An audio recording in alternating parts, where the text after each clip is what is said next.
سب سے پہلے میں آپ سے یہ جاننا چاہوں گا کہ اس وقت حکومت کلیمز کر رہی ہے کہ پاکستانی معیشت صحیح راستے پر چل پڑی ہے، انٹرسٹ ریٹس ڈاؤن ہیں اور ایکسپورٹس میں بھی اضافہ ہو رہا ہے، ریمیٹنسز میں اضافہ ہو رہا ہے، ہمیں آئی ایم ایف کا پیکج بھی مل گیا ہے۔ تو کیا واقعی پاکستانی معیشت صحیح راستے پہ چل پڑی ہے اور پاکستانی معیشت میں آنے والے جو سال ہیں وہ عوام کے لیے بہتری کی جانب آگے پاکستان کو بڑھائیں گے؟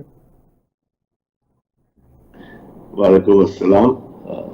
میرے گھر کے پیچھے دودھ کی نتی بہ رہی ہے اس وقت۔ بس آپ کے پروگرام کرنے کے بعد شہد اور دودھ میں وہاں جا کر ڈبا کر نکال کر لے آؤں گا۔ یہ جو سیاسی بیان ہوتے ہیں نا، انہوں نے ہمیں تباہ کر دیا ہے۔ 77 سال سے ہم کتنی دفعہ سن چکے ہیں کہ ہر چیز بہتر ہو گئی ہے۔ ایک اس ملک میں جہاں پہ کریڈٹ مانیٹری پالیسی وہاں انفلیشن کو صحیح طریقے سے کنٹرول کر سکتی ہے، جہاں پہ 70-80% لوگوں کی زندگی میں فائنینشیل کریڈٹ انوالو ہو، مانیٹری کریڈٹ انوالو ہو، مطلب کریڈٹ کارڈز ہو، گاڑیوں کا مارگیج ہو، دوسری چیزیں ہوں، شاپنگ کے لیے کریڈٹ کارڈز پہ پے کرتے ہو، وہاں پہ مانیٹری پالیسی کے ذریعے انفلیشن کو آپ کنٹرول کر سکتے ہیں۔ پاکستان جیسے ملک میں جہاں پہ 7 یا 8% لوگوں کے پاس بھی کریڈٹ کارڈز نہیں ہے، دوسرا ہوم مارگیجز نہیں ہے، یہاں پہ آپ مانیٹری پالیسی سے، یہ بہت ٹیکنیکل بات کر رہا ہوں مگر کوشش کر رہا ہوں کہ صحیح طریقے سے سمجھاؤں، وہاں پہ آپ مانیٹری پالیسی سے کسی چیز کو کنٹرول نہیں کر سکتے۔ یہ اعداد و شمار میری نظر میں ایک گورکھ دھندا ہوتے ہیں لٹرلی۔ دوسری بات یہ ہے کہ آئی ایم ایف سے قرضہ ملنا ایک کینسر پیشنٹ کے لیے 2 مہینے کی کیمو تھراپی کے مترادف ہے۔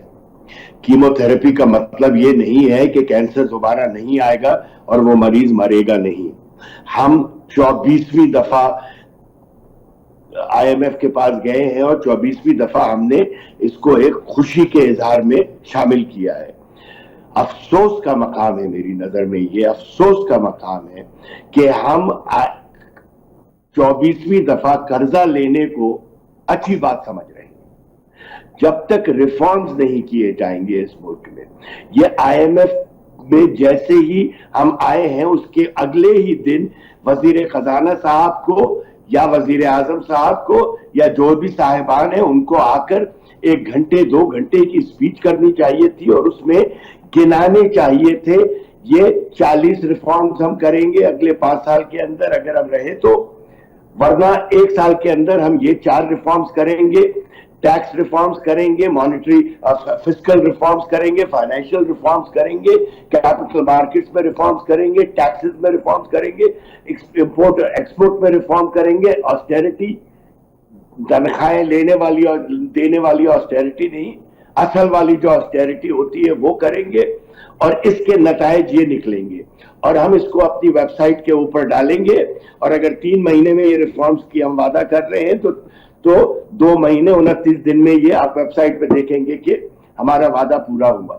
مذاق بنایا ہوا ہے اس ملک کی معیشت کو، لٹرلی مذاق بنایا ہوا ہے اس ملک کی معیشت کو، اب برداشت نہیں ہوتا مجھ سے، کیونکہ ایک ڈاکٹر کو احساس ہوتا ہے کہ مریض کی حالت کتنی خطرناک ہے، اسی طریقے سے ایک فائنینشیل پرسن کو جس کا 25 30 32 سال کا ایکسپیرینس ہو اسے احساس ہوتا ہے کہ اکانومی میں کیا کیا غلط ہے، اور ہماری بنیادی وجوہات عدم ریفارمز کی وجہ سے ہے۔ ہم نے کبھی ریفارمز نہیں کی، آج تک ہمارے پاس 5 year 10 year 15 year economic plan نہیں آیا ہے۔ کمال کرتے ہیں آپ نہیں، مطلب یہ حکومت کی بات کر رہا ہوں، کمال کرتے ہیں یہ ایک خاندان کی زندگی میں بھی 5 سال 10 سال 15 سال کا بجٹ ہوتا ہے، یہاں تو 240 ملین لوگ، بلکہ 240 سے بھی زیادہ ہوں گے اب تو آخری کنسنسس کے مطابق۔ کوئی اکنامک پلان نہیں ہے ہمارے پاس، ایڈ ہاک بیسس پہ ہم چیزیں کرتے رہتے ہیں اور پھر بے وقوفانہ سیاسی بیانات دیتے ہیں۔ ایک سیاسی پارٹی کوئی بیان دے تو دوسری مخالفت کرنے لگتی ہے، دوسری دے تو وہ اس کی حمایت خود کرنے لگتے ہیں۔ سیاست نے ہمیں تباہ کر کے رکھ دیا ہے۔